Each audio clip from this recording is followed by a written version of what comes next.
And we are recording. This is Patrick Golden Boy. Go stay golden, pony boy. That's what I have. Dumbass. And this is the second interview.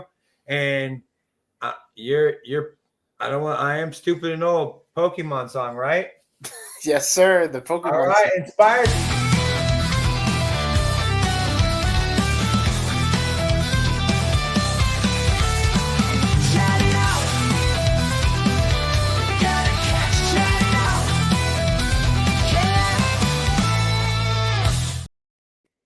Everybody that's on this show, I'm like, this was inspired by a comic. Like one of the first episodes I did, this guy that I watched, he was belting out the Pokemon song like nobody's built business with a full band behind him. I was like, might have been the most awesome thing. Like that's the theme song for this show. Fucking good. I told you that. I'm telling you, man. And also, you were voted funniest comic at that show we did, and I didn't fucking record because I'm old dumbass. It was on that. There was a record button that I didn't. I didn't press the record. But you were the plausible show, yeah. Man, all the ladies said you were hot as hell. All the ladies said it was hot as shit. He was the funniest. I was like, all right, guys, calm the fuck down. I'm still the star of the show, bitches. No, I'm joking. Hey, I'm trying to find some milfs, so send them my way, my man. Dude, I mean, YouTube. I mean, you're prettier than me, man. Probably might be funny as shit. Like, you probably had your days. You probably had your glory days. Oh, dude, what are you talking about? Glory days? We're still going for it now, man. Jesus Christ, dude. Like, I'm 42 and single, man. I look like I'm 67. And nah, you look like you got the old soul vibes. Like you got like wisdom underneath that beard. Luckily, the women that have daddy vibes also have granddaddy vibes, so we're all good. We're all good, man. How you been doing since the last time we talked to you, man? Dude, shit just keeps picking up. I'm at the point now where it's like I got 3 to 4 shows a week in the city. Nice. I'm around. Like I'm on a talent show tonight in Brooklyn and just enjoying the wave. I feel to anybody tuning in and you're like, whoa, like how do you get to the point where you're doing shows consistently? Literally, all you got to do is just like keep doing it. Like I used to think that was like a BS recommendation, but that's literally all you have to do. Practice makes perfect, man. They all say go up as much as you can do. That's my biggest hurdle to get to. I live in a fucking town where the comedy scene is like 2 places to do comedy nights, and me having MS is just a motherfucker. And it's just right now the places for me is right here on YouTube. So I mean I get it, dude. It's fucking great. You're actually more with the times though, because I feel like comedy now, so much of that is digital. People. It's not like in the 80s or whatever when everybody wanted to go out to a show in person. But it is digital, but it's that hard to figure out. I mean, you saw that night that we did the plausible show, like it was cool having the interactions, but it's also like, okay, who's the comic, who's in the audience? That's my biggest complaint about. I was like, okay, where do we put audience members? Like, why do I have to pull them all out of the same area? Some of them aren't comics, some of them are audience members. So maybe audience members on one side, comics on the right. I don't know. Maybe there's a green room somewhere where we can pull people out of. I don't know. But and I've heard good things about freaking virtual reality. Like you get the glasses and then people do like online. Dudes are making like over $200 a show just doing virtual reality comedy. From what I've heard. Yeah, man, dude. I haven't done any shows in VR, but I've done some mics in VR. And it's weird how much when you feel like you'll go to a cafe that someone designed in VR and you're in that cafe wearing your goggles.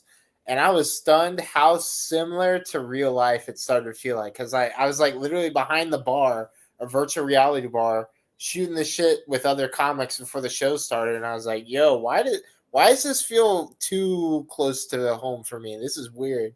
But you get money like Meta has their own comedy club called Soapstone. And I have a buddy in Jersey. He told me he just got $1,000 from a 5-minute spot, bro, at Meta's club.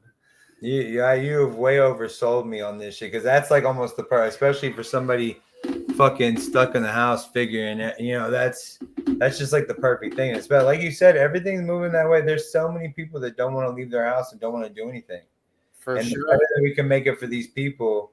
You I know, got my headset for like $70 on like Facebook Marketplace. So some people are like, VR, what is that, like $1,000 to get that? No, like people will sell. You can find that stuff used. That's pretty affordable, I'd say. and you also like don't like you like biggest thing I ever learned from doing YouTube is that where the best advice I ever got was don't waste time. Just you're always gonna be able to do something better.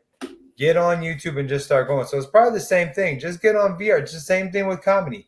Just get on and just start doing it. That's the only way you're gonna learn. 100%. You can sit there like people tell me like, oh man, I'm gonna do a podcast. Like, go ahead and do it. Like, no, I gotta get the mics and get the video. I'm like, doesn't matter. Go ahead and do it. Yeah, because once you start building out, because I made that same mistake where like I at one point thought I wanted to be a videographer, like paid to like I don't know, go shoot concerts or Yeah. events, whatever.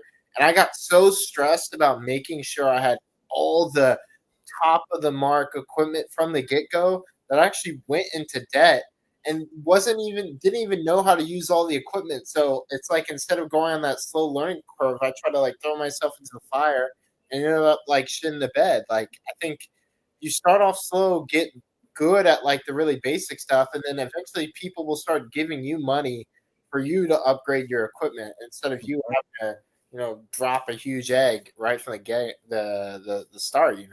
And shit, man, in this day and age, you can go to a fucking concert with your iPhone and take some awesome video and put it online, and then boom, videographer. I'm like, bitch, you didn't do anything, man. That's the only thing is like, hey, what'd you do to get okay? Like it's Marlene. I legit hate on people for I hate on them because like I have a cousin that has done everything. She has done everything right. It's like I I hate you for like the right reasons. Like you did everything right in life. Like good for you. I'm very proud of you, but fucking hate you too. Like why'd you have to be so damn smart? Why, especially like around me? Like Nah, shit. dude, I feel the same way. I'm catching up with my cousin tomorrow, and she's almost done with like her med school residency in Houston. She's making bank. She's got like a nice 1 bedroom place in downtown. And I'm like, damn, I'm like a broke comedian with a sugar mama. Like, what's going on? Like, Sugar mama's the way. I think I told somebody the other day. I was like, oh, you can't. Oh, my homegirl. Oh, this is okay. My homegirl. Fucking. I'm telling your story for you. I'm sorry. Well, she wanted to be online anyway, so hopefully she'll see this and be like, oh shit, I should do this with him. So she just recently got released and she's just getting back in life and was just having a fuck up. She's really good. She's an ex teacher. She just had a fuck up. And she was getting into her story and everything. And I was just like, girl, you just need to get a sugar daddy. She's like, I don't want to be no old man. I'm like, girl, you gotta tell like you haven't woken up next to some old, like ugly dude once and like, come on now, like just let it go. I mean, look at, Bill Belichick's new wife. She's balling, man. She doesn't seem sad to me. Looks happy as fuck to me. Like I would know. Like everybody's like, oh, Bill. I was like, oh, that's just up to her. I guess she's a adult woman. But that is a big ass age range, dude. That is a very Was it like 50 years? I don't know. She was not like when his kids are older than her. Like that's All right, that's a red flag. If your kids are older than the person you're dating, I think that's got to be the cutoff. That has to be the cutoff. Yeah, no, I as my daughter gets older, my age range definitely has gone up. And like I remember like the closest at one point in my life, like the chick and this is back in Craigslist days, dude. This is like finding a chick and just banging her before Tinder and shit like that. Yeah. She's like 19, I'm like 28. My daughter's like maybe 12. That was the closest in age range. And then as my daughter got older, I was just and like younger, I'm like, I can't. Like one chick I like took. Oh no, this was it. I met her at Waffle House, and she was like a waitress. And I got her number, and like everything's going great. We dated. She's definitely young, but she's like 19, and my daughter's like 17. Like very. It was very iffy. And I go to pick her up one day. I have to follow a school bus into her apartment, and she comes out wearing a fucking like teddy bear backpack and some Uggs. I was like, I need to see your ID again, ma'am. I'm sorry. And I saw her ID, but after we like went on the date that day, I was like, I can't do this anymore. I'm so sorry. Like I didn't really like think of just the the school bus, the Uggs, the teddy bear. Like, what are you fucking doing, girl? Honestly, the thing that's most impressive to me about this whole story is your Waffle House pickup game. Like that's Oh, fire. dude, it's even better than that, dude. It's even better. She was a waitress for us, and it's me and my homeboy going out after the strip club. And at the end of the night, she comes up, and I'm making jokes and being my regular charming, beautiful self. And she comes walking up, and she's like, "Is this the same ticket?" I was like, "Better be, sweetheart. This is a date." My homeboy gets so homophobic, and he's just like, "No, it's not. What are you talking about, man?" I was like, "Dude, I promise you, I'm not gonna want to fuck you after this, dude. It was a joke for the lady." And when I'm walking out, she said something like, "Y'all have a great night." I was like, "You too." She's like, I hope to see you next time." I was like, "Well, shit. Like, fuck, next time, just give me your number right here." And then that's how I got a number. So I was like, "See, you acting all weird about me being gay, and I come out with a number, you fucking dick." Fucking dude, like, oh, I got used to. He's like, "No, man, it was like he's always being just so homophobic." And it's like, man, I promise you, I do not want to have sex with you. This is a grand strategy. I'm thinking 3 steps ahead. We're playing chess. You're playing checkers, buddy. You're a younger man. I'm gonna give you this strategy too. When you go to the gentleman's club, why are you going to the strip club where women are dancing for you? All those women at the male strip club are very horned up, and all those dudes on the floor can't be with all those women. So why are you wasting like? Have you done that? Have you been to a men's strip club to pick up? I didn't think about this till after I had MS, and I just wasn't living the strip club lifestyle anymore. But then I thought about all the times. I mean, I've seen them dudes dick before. You can become homies with the dudes. Be like, "Yo, bro, any woman you see that you're not really feeling, man, send them my way, bro." Be like, "Hey, this is my homie Patrick. Hey, Patrick, what up, dog? Hey, meet the ladies over here." You can't have them all. Well, here's the thing. I've heard people doing that shit where it's like they'll pull up to a gay bar with all their gay homies, but they're straight because they know those gay homies are gonna be the wingman for them. Because a lot of straight women pull up to the gay bars and they're horny. They're at a bar, you know. I guess you just have to go to the fact and like, yo, I'm with a bunch of gay dudes, but you know what? You gotta do that to get to the end goal of being with the lady. I used to sell weed at the strip club back, like not back in the day, but like 15 years ago or some shit like that. And so I spent a lot of time at the strip club seeing women do their dancing. When the dudes aren't looking at them dancing like in the face, they look like they're working at McDonald's and they made this burger 25 fucking times that night and they're fucking done with it. So I made friends with them and it wasn't really like a sexual thing at all. So I kind of got immune. I loved waitresses at strip clubs. So I could go to a fucking male strip club and not look at the dudes. Like I could just be the host. Like imagine I could be the hookup. Imagine I could be the hookup for the dudes. Like, "Yo, y'all need some weed tonight, dude? Yeah, I got you, dude. Not a problem. Yo, send those women my way, dude. Not a problem. Yeah, just like, and like, don't look up at stage 3 right now. That's a big ass dick up there. Don't look that way." I'm sorry, man. I put way too much thought into this, but yeah, I'm serious. Like, I wish I would have thought of this years ago. I wasted so much time at the women's strip club. I think since the last time I saw you, I did comedy at a strip club for the first time. Nice. It's a spot in New Jersey that it's actually like a pretty well-known spot called Black Betty's, where like the likes of like Joey Diaz pull up and perform there regularly. But what's cool is that it's in the basement, and the strippers who aren't actively dancing, they'll come down and watch, and they're the audience. Right. So like you're basically like testing out your open mic jokes in front of strippers, which like sorry, man, my bad. Right now, that's the alarm. That's the alarm to get something done in my house. I'm sorry. You're good. You're good. Today's a day off. In fact, like that's the time to go pick my son. Oh, let me actually take off all alarms real quick because we're right at that time where all alarms about to go off, and I don't want to that's just gonna ruin. Like I don't want to edit that much shit out. I'm not good enough at my job to edit that much shit out. Dude, summer's about to. Bitch, where's all these fucking? I guess nothing's happening. Did I miss? Oh wait, there's one. Boom. Turn that off. There's one. See, they're fucking scattered around like fucking bedbug infestations and shit. All right, we're good. I'm sorry, Patrick. I apologize. That's cool. I would really love to I would love to go work at. Do you remember like old school like comedians used to have to like entertain the crowd in between strippers and shit, or like There'd be like the strippers come out and then you got to see the comedian for like 5 or 10 minutes. That'd actually be like kind of a cool gig for me. I wouldn't mind doing that every once in a while. Yeah, no, that actually sounds pretty fun. Although, like, I can imagine that, like, you would need to be good because if you're bad, then like, yo, bring the tits back, get this guy off stage, who's this clown? I got them the tits, dog. That's what I'm saying. I'm good to go. I wear one of like I wear a little half shirt with like the V neck and shit. You know what I mean? Like, guys, watch out. You don't want these titties, bro.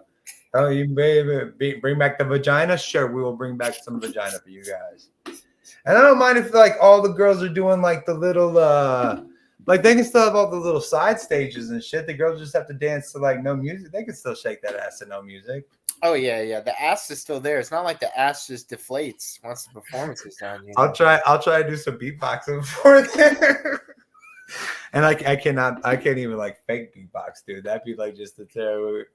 Dude, I saw this guy the other day where like we'll have these Showtime dancers on like the New York subways that get on and they bring their speakers and like attention everybody, I'm about to do this dance and I do all these crazy backflips and shit.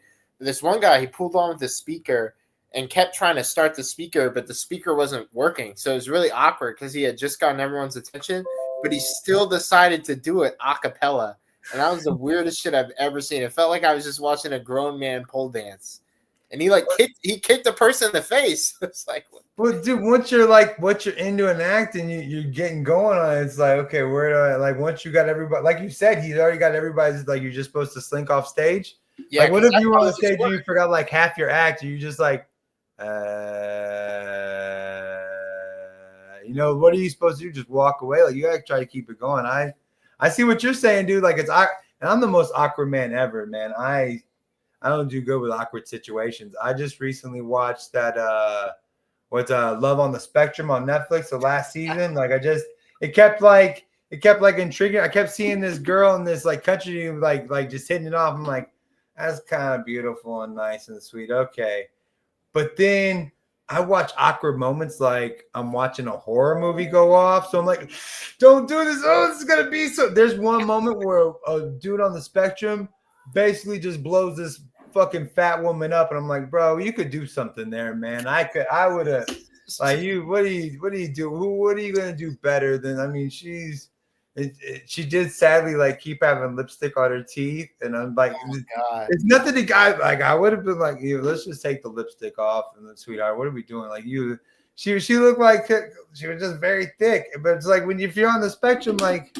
If you went home with that girl, you definitely get some, dude. Definitely would have got some, bro. Definitely. I'm not even joking. That dude would have been like, boom, laid. Have you ever hooked up with anybody in your life that was on the spectrum? Or maybe you didn't know until afterwards, but you were like, I've been missing a chromosome or some shit.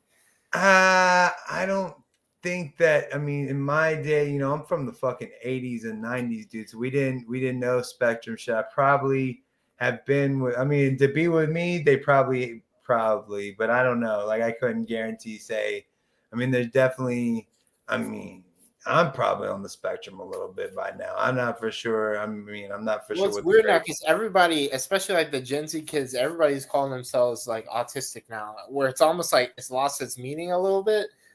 Because like my dad, his job for a while in Houston, he was like the fundraising director for like a school where they sent kids that had autism because they couldn't function in the normal schools. And like you could tell, like, oh, like these kids definitely can't function in normal society. But now you're on TikTok, it's some random like hot lady that seems pretty there, but is calling themselves like neurodivergent. And I'm like, I don't know what that means, to be frank. I really don't. I don't know what that means. My kid's like technically on the spectrum, but he's on the like Tesla spectrum. The dude's smarter than me, dude. Yeah. I feel bad telling when people bring up like the spectrum and stuff like, well, my kid's technically been diagnosed on the spectrum, but they make school so damn easy for him. And he comes home saying like, they don't know division in my class. And he's in like kindergarten and shit. I'm like, well, not everybody's as smart as you, dude. Like his weird stuff is like touching his hair or some shit like that. But he blows me out, dude.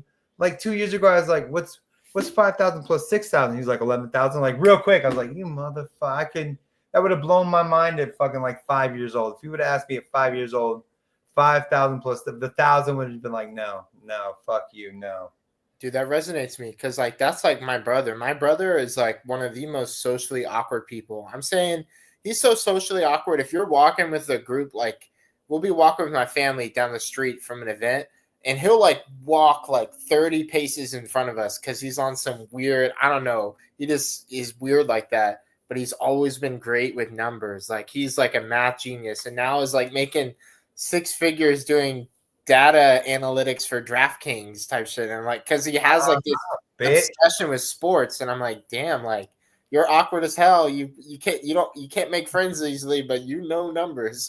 Dude, my son, me and my son's area, like right here, my TV's right there. He does shit right where I'm sitting, and it's right next to each other. He'll play video games or something. He narrates them like he's a fucking YouTuber and shit. I could literally put a camera on him and probably get monetized and start making money super fucking quick. I don't want to do that to my son. Don't want to, but he's like, Dad, I want to do it. Like, you would be fucking great at it, but we're not doing that yet. I don't want that, son. Like, I don't. Like, you probably have you ever seen this guy Ryan's World or whatever? Yeah, I've seen Ryan's World. Okay, now he's like fucking 22 and just pimpled up and just like, dude, I've watched this kid. Like, I thought he was still like, I don't know. There's nothing bad about it, but I just don't want my son to grow up in front of a fucking YouTube camera like this. But he'd be great at it. He would be absolutely phenomenal. It's just something that's inherent in him now. He watches so much. And I'm sitting there like, dude, who are you talking to? Nobody. Then why are you yelling at the screen, my man? What's going on, dude? At least right now I'm talking to you and yelling. He's just in here like, oh, look, 42, watch your eye. You got no lives, dude. Because all his mics and everything are turned off. I'm like, dude, what are you doing? What do you mean, Dad? Whatever, bro. Whatever. Pissing me off a little, too. Yeah, that's the weird thing because I'll definitely see some of these like child content creators where it's clearly like it wasn't their idea. It was like their parent or something just kind of put them in front of the camera, which like I don't know. I feel weird about a kid not being fully aware of what's going on and they're just kind of a content creator without really having the agency or choice with doing it, you know? And he watches those kids. There's like Leo, and he watches them. And that, I mean, I get it, and I get what you're, and that's the thing. He's completely aware and will want to do it. And I would totally look like one of those dance moms because I was a YouTuber first, and they're like, oh, look, couldn't do it himself. So now he's got his kid on there, blah, blah. I mean, it would totally look like that. But I just know he would, I don't want his whole life to be, oh, I got to get home from school. Let's go to YouTube. We're opening this. We're doing that. That's just some dumb shit. I don't mind. He can choose whatever he wants. If he accidentally lands into some shit and becomes something great, like it's kind of like I saw a National Geographic when I was like probably fucking 20 years ago, dude. But they said like it was all about marijuana. It was like kids, like as long as kids, as soon as they turn 16, their brain kind of has grown fully, and then they can start smoking weed. If they start smoking before 16, it'll kind of fuck shit up. So I think it's the same shit with being a YouTuber. And I started smoking weed at fucking like 13 and shit. So I'm definitely a fuck up, dude. So I wasted so many brain cells. Not even funny, man. Do you still remember the first time you ever had weed? Like, what was the fuck? Yes, it was fucking. Oh, dude, it was, and people like it was a total Dave Chappelle half baked moment. I remember the first time I was high. Some people thinking I got high as a motherfucker. I remember I can tell the exact story. A homie of ours, his parents smoked, and he said he could get some weed, and supposedly he smoked all the time. We go over there, he's grinding the weed up in one of those flower shifter things, seeds and stems all in it to get the fucking shit straight up, and then he rolls it in some Bible paper. I always said it's John 3:16. I don't know what it was, but then we smoke it. Read out the Bible, bro. What? Yeah, I still bring up. I still claim John 3. That's the story. It was John 3:16 in my head. I don't know if it's true, but that's what it was. Hey, but maybe that means Jesus saved you. If that weed changed your life. Maybe did. We smoked it. I mean, we're talking running. I don't know how much I inhaled. What happened? I then had to walk from his house to my house, which was like maybe about a block away, not that far. Before the entire ride home, the walk home, me and my homie are just laughing our asses off. Just like, maybe falling over and shit. I don't really remember the exact, but I remember I was stoned as a motherfucker, just hoping it all got done until before my mommy got home. That was it. funny addendum to that story. Baby's mama, we did LSD before we had our son and shit, and we see Suicide Squad. This is how long it was ago. So we do LSD, tab each, go see Suicide Squad, middle of the day. I'm staying with my mom at the moment. My mom's at work, nothing going on and shit. We get to the house at like 2:00, and she starts freaking the fuck out in the house. What about when your mom? Because I was like, my mom won't like get off of work till 5. We got to like 6:30, and she is freaking the fuck out. Like, so I'm selling my fucking 40s. I'm thinking about when my mommy gets home and shit. Like, this is like the drug situation has not changed. That's all I was thinking the entire time. The drug situation has not changed for me at all. Wow. I had a buddy, the first time I smoked weed was not really that eventful. Like, it was just like in a friend's dorm room where we did the shit where we like, I smoked it out of one of those like wooden box things, and then we breathed it into a water bottle that had fabric softener, so the smoke wouldn't go through the dorm room, so the RA wouldn't smell it. But I had a friend, one of my best friends, he was always paranoid. He's like, I don't want to smoke weed. I'm afraid I'm going to get in trouble by the cops. I don't want to smoke weed. But eventually, we're all hanging out in my buddy's dorm room. My friend, as soon as he's taking the first hit of weed in his life, cops at the door, bro. Legit cops. Was that the first time you ever had to deal with the cops being stoned? Yeah, but it was my friend's dorm room, so he was like the fall guy. I actually, even though the cops were, I wasn't that worried because like I didn't have the weed in my hand. Like there was nothing to prove that I had done anything. But yeah, my buddy ended up he didn't get expelled from school, but he got banned from living off campus. He had to like go move out. He literally had to move out next week. But that's so funny. My friend is like, I don't want to. They're like, no, come on. There ain't gonna be no cops. Come get a pussy. Takes one hit and the cops immediately knock on the door, bro. Dude, we had this thing of like when the cops come in the door, we'd like turn off all the lights and be silent, like they didn't know motherfuckers were in the house and shit.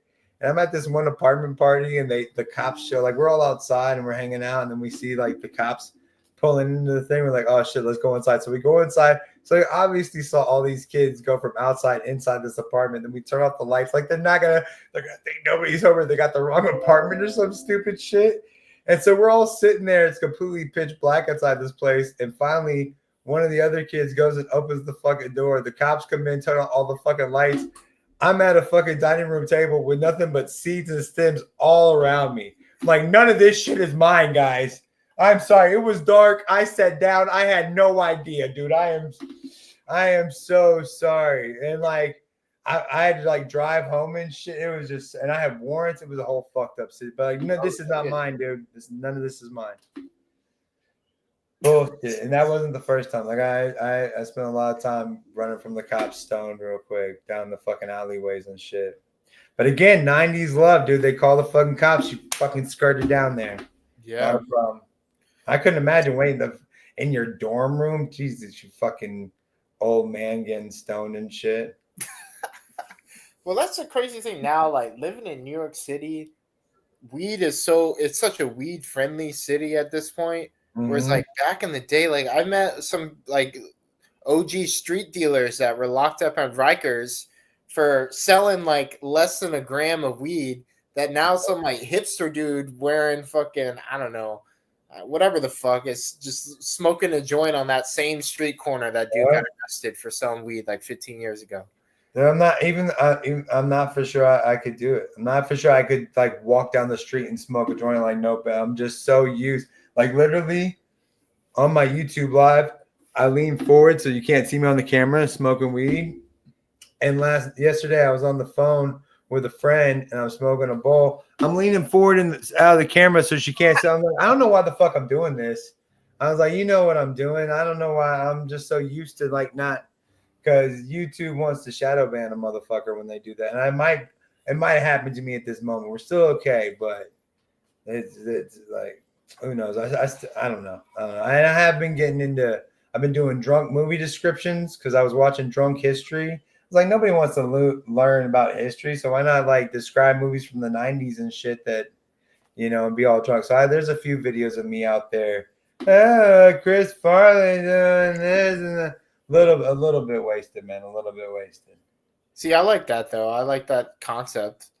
It's a good concept, but my back was hurting really bad. Like I had this year has fucking sucked, dude. Like Trump and medication and shit, just everything going on. And when you have a big presidential change and shit, there's all kinds of craziness that goes on with like healthcare, especially for like people like me. So I went a month without any meds at all, and so my shit was hurting, dude. So I made up a reason for me to be drunk without like I was like, well, I gotta think I just can't be drunk all the time. I'm like, hey guys, just Keenan on YouTube, nice to see you. That doesn't work, man. You got to make up some fucking reason. So that's all I did in my life. So have you worked with anybody of note? You mentioned some names, dude. Have you been around anybody of note lately? Last time you had some pretty good stories that you love that New York lifestyle. Yeah, I mean, I'd say recently there's a comedian who has blown up quite a bit that I've done some collaborations with. His name is Jay Turner, Jay Turner 3000. If you look him up on Instagram, he's known for his street interviews. I think we talked about him last time. I think you said that you were just starting. I don't know if you were just starting, but I think you were talking about collaborating with him in that last interview. Yeah, we did. We did a street interview where I was dressed up as Ronald McDonald, and we stood up in front of a McDonald's in Union Square. He's like, "Hey, Ronald McDonald, how you feeling?" I'm like, "Travis Scott took my job. I'm broke." It was kind of like a Ronald McDonald because Ronald McDonald is no longer in the commercials, so he's like kind of strung out. He's on drugs. He's lost all his fame. He's no longer the cool hip kid anymore. I think they slowly took him away, dude. I think they slowly because people's fear of clowns and like pedophilia shit. And then like if you look on YouTube, they used to put those Ronald McDonald like sitting statues at all the McDonald's, and people have like reported some crazy shit. If you look at Ronald McDonald statues on YouTube, you'll see some crazy fucking shit, dude. I'm not even playing. If I was a parent, I'd feel much safer with my kid in a McDonald's than on a Hollywood film set. Dude, this is how I remember when the McDonald's opened in my neighborhood right around the corner. We went there every day after school. I could get $5 and buy me like a number 4 Big Mac meal, supersized fries. McDonald's made me the 300-pound man I was back then, dude. Like, dude, McDonald's in New York City is like $20 for a Big Mac meal. It's fucking insane. It's all crazy, and it's crazy ever, and especially now. Like I did some shopping yesterday, and like I was like, I haven't bought eggs. Like I won't even. I'll talk about how I do grocery shopping once we get off the air, dude. We can't have that shit on fucking film camera, dude. But the prices are fucking crazy, dude. Just fucking crazy, and it's like you can't survive in this fucking world at all anymore. And I'm lucky to have kids and fucking be able to get like a little bit of food stamps for those dudes, so they eat crazy. Like I just got him some groceries the other day. Today, that's what I was saying. I gotta get some groceries inside because they were dropping it off, and I ordered a frozen turkey, and so I needed like the stuff to like I fill my frozen turkey with apples and celery and onions. That's what I put inside instead of stuffing it. I just figured I make a frozen turkey and have me some turkey meat. That sounds great. And they sent me everything to put inside that bitch, but the frozen turkey was out of stock. I'm like, why even put it on your thing then? If it wasn't available, like, why do this to me, you fucking bitch? That's the worst because these companies like they won't update their inventory in a timely manner. So you order something, and then it's like the person's at the store, and you might not even pay attention. Like, hey, I'm trying to sub it with something, or they just show up and then they don't have that shit. I got no ketchup, no frozen turkey, and one other thing. The worst part about the ketchup is I don't know if you remember back in high school, they used to serve you like French fries and cheese, and I would put ketchup on that bitch. So I like to eat French fries with nacho cheese and ketchup. So I got me some Arby's French fries. I already have the fucking nacho cheese, and I ordered some ketchup today. No fucking ketchup, and I can't just order ketchup from the fucking store next time. It's just that was the one thing I needed for this fucking meal. So I'm complaining a lot about it because I'm on a fucking 100-hour fast at the moment. I'm on day 3, so wow, intentional or like intentional? Well, because of the MS and shit, dude. Somebody's saying in like supposedly with 100 hours on every day, different shit happens. Like the first day, this happens. The second day, your immune system starts. The third day, your digestion restarts and shit. So they were like, and you're like an iPhone resetting itself. Yeah, so I was like, fuck it. I'll throw a fucking dart at a board, and I was like, I know I can do one day. Then the only problem was I I got a gummy, and I didn't know it was a gummy, a THC gummy. It said live rosin on it, and like when I talked to, he's like, look up live rosin, and when I looked it up, they made it sound like, oh, you warm it up and smear it on a joint or top your bowl with it or whatever. Oh no, that's like weed shit. Yeah, but no, and I was down like because I was just trying to get stoned. I had just gotten my stuff, and he's like, "Here, man, try this out." And he made it sound like, "Yeah, just look it up, Google it, and you just because I was like, what? You burn it up? Is it like because of rosin?" I was like, "Resin, like what? That's do I go warm?" No, dude. So I opened the package, and it smells very tropical. I was like, "Why does it smell so good?" So I'm looking at it, I was like, "That look, what the fuck is?" So I take it like a little nibble, and I swear to God, it took me. I was like, "Is that a fucking?" Okay, so I look at it and everything. I was like, oh, it's a fucking gummy. And not thinking that I'm on a fast, I put the gummy in my mouth and start chewing. I'm like, oh shit. Spit the gummy back in my hand. I'm looking at a gummy with spit in my hand for a moment. I'm not going to put that in a fucking Ziploc bag and save it. So I just threw it in my mouth and swallowed it. Then I started asking everybody, did I fuck up this fast? Because if I need to restart it, I'll restart it tomorrow, and I'm fucking going ham. I don't think that counts. I don't think that counts. That's my. I don't. Yeah, everybody voted it doesn't count, so I'm gonna go with it doesn't count. Maybe if I ever do this again, I'll try to not eat a gummy. But If anything, it makes fasting harder because it makes you hungry. how do you accidentally eat a gummy? I was like, dude, it was totally unintentional. I thought I was gonna light it on fire, then I opened it and took a bite and just out of habit, but everybody says it doesn't count, so I'm gonna go with it doesn't count, man. Fuck it. Hey, the way I see it is, I'm a vegan in between meals, my man. Dude, I couldn't. There's no way I could be a vegan, dude. Me neither, bro. That shit would be too. I like fried chicken too much, man. Dude, and it's so fucking good. All that stuff is. I'm like, when I eat a fucking good steak, I'm like, how could you not eat a steak? And all these impossible things, I'm like, that's why they call it impossible because it's not good. And I'm not even making a joke. I know that sounds like but bum. No, it's not fucking good. I'd rather something be like I like a black bean burger, but I don't like it when it's trying to act like it is meat.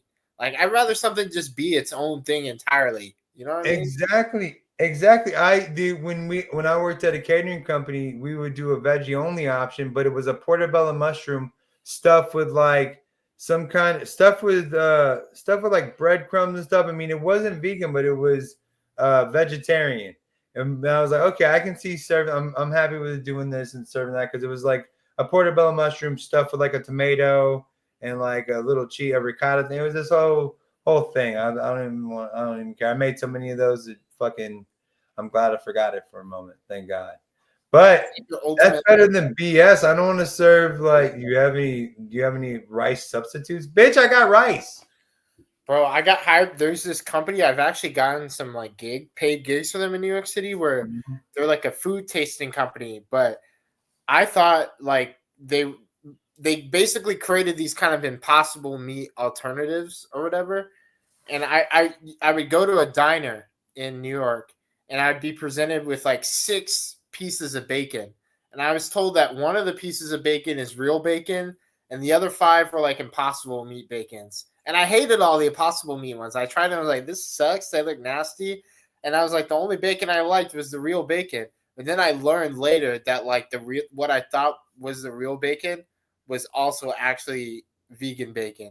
They gave you all 6 They grew in the lab, bro. They grew like meat in a lab, man. They do that shit. It's like my favorite apple is a Honey Crisp apple, and it's like it was grown in a lab. And in fact, today I got an apple. It said pink crisp apples. I was like, is that like a pink, like one of those pink jazz apples and a honey? Like I'll just the ones in the lab are really, at least that like shit like that is really good. I don't know about bacon and shit. I mean, but like maybe someday we're all gonna be in Star Trek world and pressing a button, getting our food. So they gotta get it somewhere. Shit's going out for some reason. I don't know. I hear a really dark joke that it's not my joke, but I heard. All right, so you've heard about like in vitro fertilization, right? It's like people are having kids without the dick going in the pussy or whatever. That it's like they take a test tube sperm, put it in. I heard this comic say, "Yo, I love women. I'm so pro-choice," and the crowd's like, "How pro-choice are you?"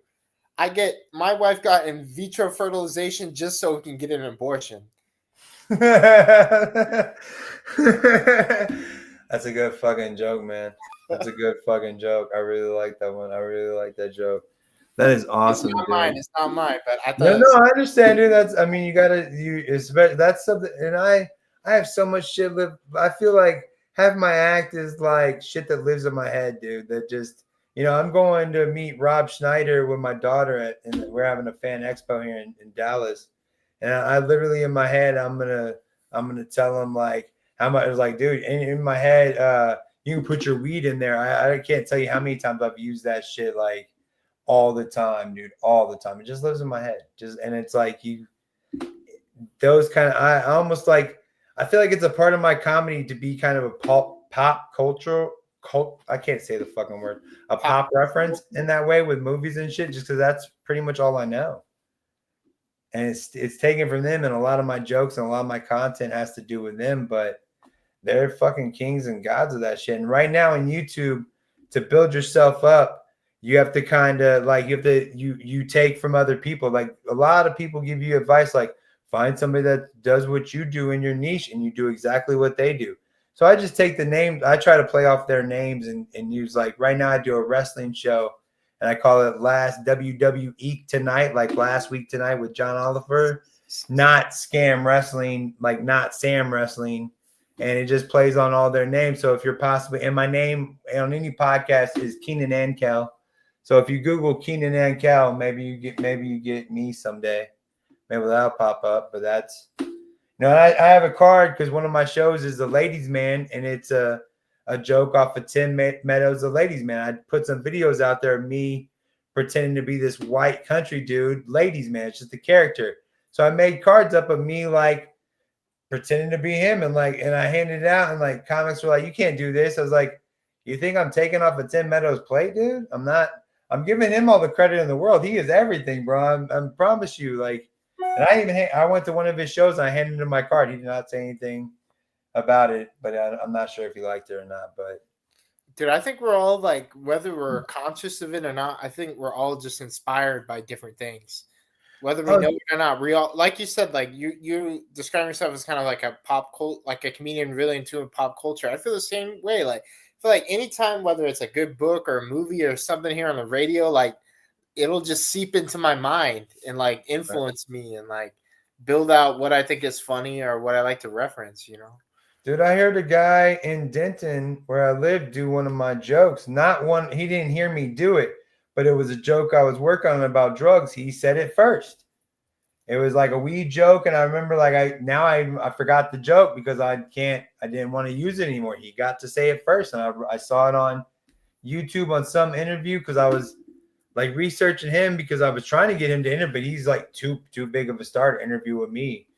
But he used my joke. I was like, fuck it, damn it, he got it out there first. I hadn't got it there to where I could say it on anywhere in front of somebody, be like, oh, that's my joke. Not yet, but I did have the thought. I'll claim the thought, but that dude beat me to the punch. Everybody has thoughts. Everybody can have the same thought.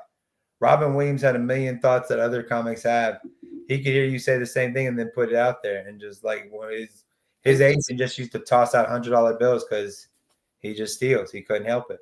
Yeah, but sometimes it's almost like, I don't know. I think in the same way that there's been some songs I've really liked that they were actually covers of songs, but I think the way they did the cover like just hit home harder or whatever. So Johnny like, Cash hurt, dude. I mean, that's one of the biggest ones ever.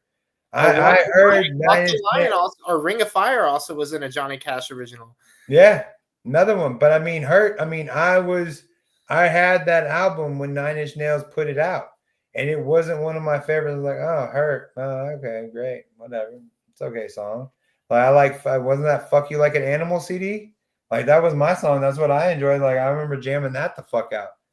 Then Johnny Cash was like, this might be my favorite song ever. Good job, Johnny Cash.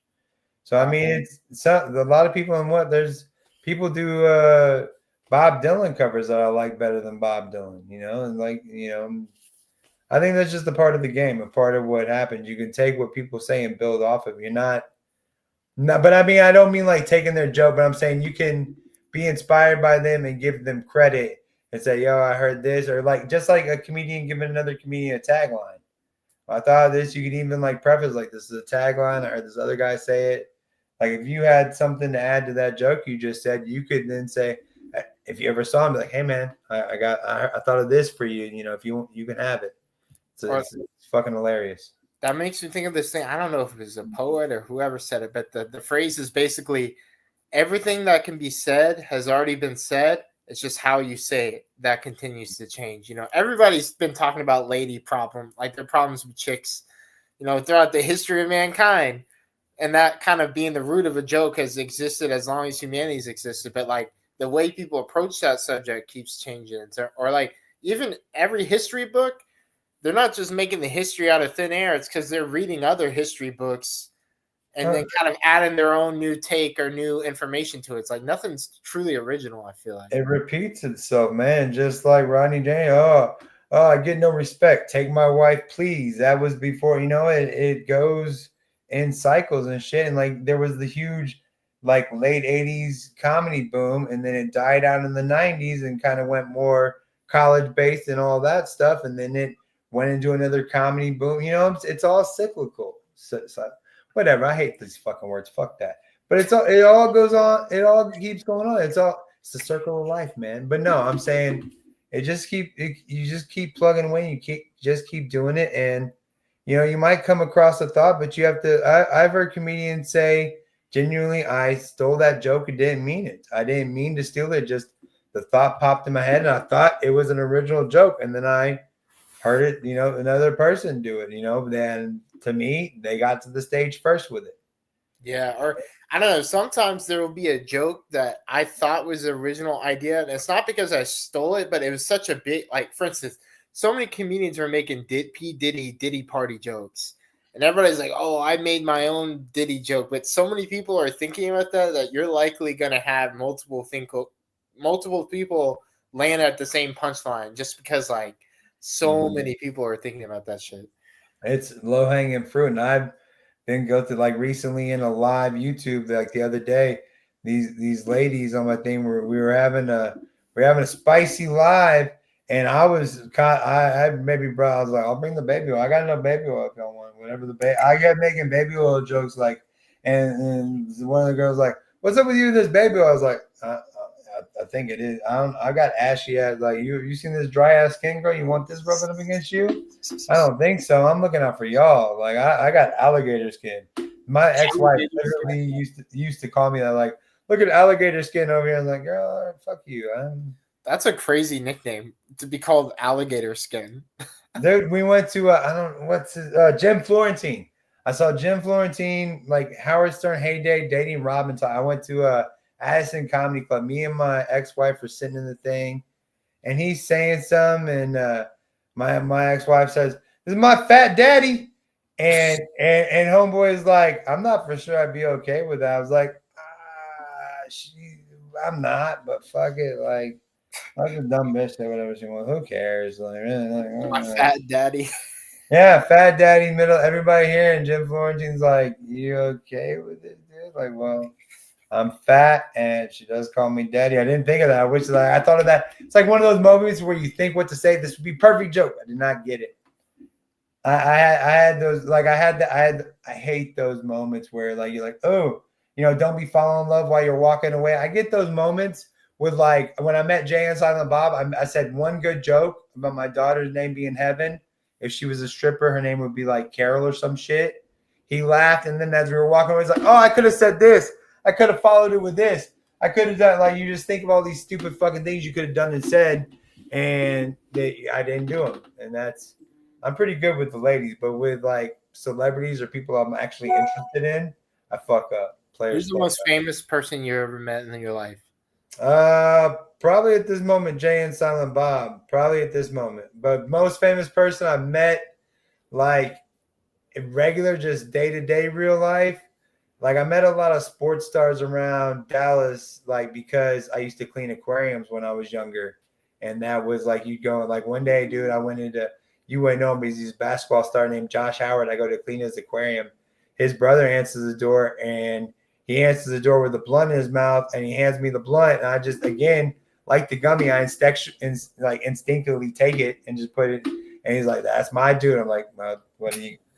I don't like. What are you gonna do when somebody? It's like if a girl's trying to like show her vagina and something like, please have like, There's not too many things that are gonna happen where I'm like, nah, we can't do this, right? Dude, I was at a comedy show like a couple months ago where it was like an old cougar woman front row, and we learned very quickly this woman was not wearing underwear. So she just went and like to each comic, we were just like felt like we were seeing the light of the Lord. We were like, what?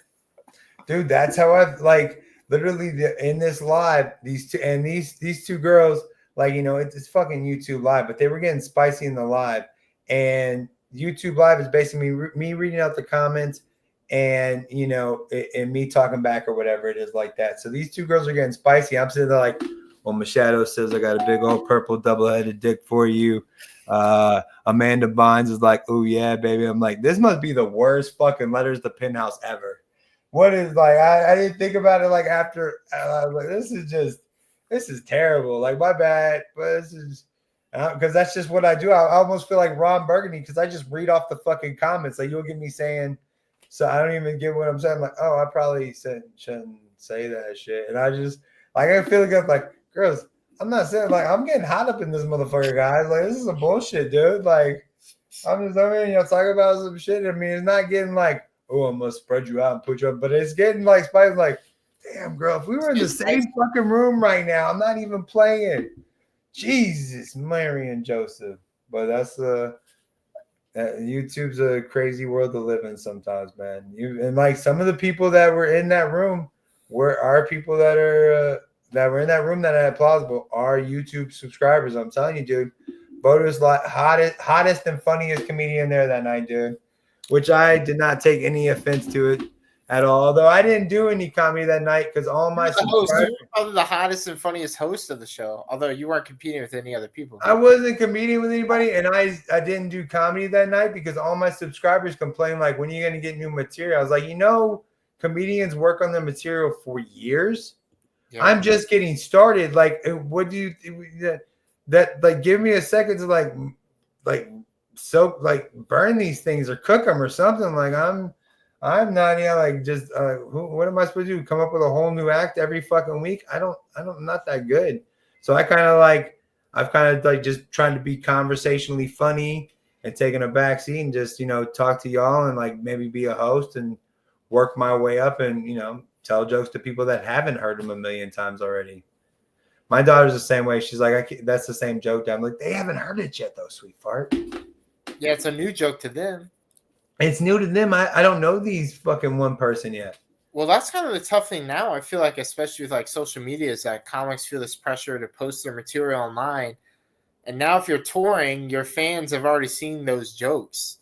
So it's like, you know, I feel like there's more of a pressure to like constantly have new shit ready to put out there. Yeah. I've actually like, because I talked to a comedian yesterday, and he's this old Indian dude from actual India. He's like 50-something years old, been married for 25 years, has 19-year-old kids and stuff. He actually opens for Indian comedians that come from India and like do shows in Texas for the Indian population. Pretty fucking cool. But he was sitting there just talking all this stuff, and he was like, you know, I do it in Dallas, I go to Houston, I go to Austin, you know, I do like this 3-city-little tour. I was like, dude, Texas is a big enough state, bro. You could probably almost just tour Texas and just hit all the little bars and not post your material and just work it out. In Texas, like Austin, at least at this point, is probably the third biggest comedy scene after New York and LA. Yeah, it's very big right now. People everywhere are like, you gonna go to a Kill Tony? I'm like, dude, I am nowhere near ready for Kill Tony. You're supposed to put your shit in for a minute. Like, I'm supposed to go to Austin for a chance at 1 minute, and like, I'm not there. I'm not ready for that yet. There's just no way. Like, my daughter's like, we're gonna go down. I'm like, and I'm definitely not doing it in front of you. Definitely not doing it in front of you, sweet fart, because my daughter makes me fucking awkward. Like, if I know she's there gonna watch it, like I could definitely get awkward as shit.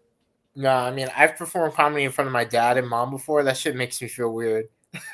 Especially if my humor is related to like my family stuff. I'm like, oh, my mom has to learn about my sugar mom. All right, that's kind of weird.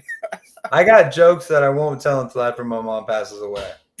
They're locked in my head, and I will not say this joke. I will not Like, even though it's funny, I will not tell this joke. Like, I still say it every once in a while, like not on like recorded stuff or anything like that. But I'll practice it like in like social situations or something like that. But I will not tell that joke publicly until after my mom is gone. Not because it's like a bad joke and she disagree with it, because it's probably something about her and I don't want to hear her talk about me like that. You know what I'm saying? Yeah. You'd rather just, I'd rather not you have to deal with that. You know what I mean? Yeah, I feel bad about her. Like she sent me a picture of a dude, like he has his one of those horseshoe balding heads, and he's got a little tattoo of a stick man like doing the lawnmower right there on that edge. Pretty great looking tattoo. I don't have that, and I don't really want to do that. But I'm a very hairy motherfucker, so I was like, I got a great idea for a tattoo, Mom. I'm thinking about just getting like a team of like lawn men doing like weed whackers all across my back. Like, what if I just had a weed whacker dude on my elbow right there? Like, what if I could just be like, do it like right here, like at the my crease of my neck? What if there was a dude like whacking the weeds right there? Like that. She's like, I don't want to hear it. So I was like, why'd you send me the fucking picture, Mom? Like, I have Thug Life tattooed on my chest in Simpsons lettering, and I have a fucking Loch Ness Monster tramp stamp. I am down for some dumb shit. Yeah, that's crazy. If you have that, then what's the fucks that are like, yeah.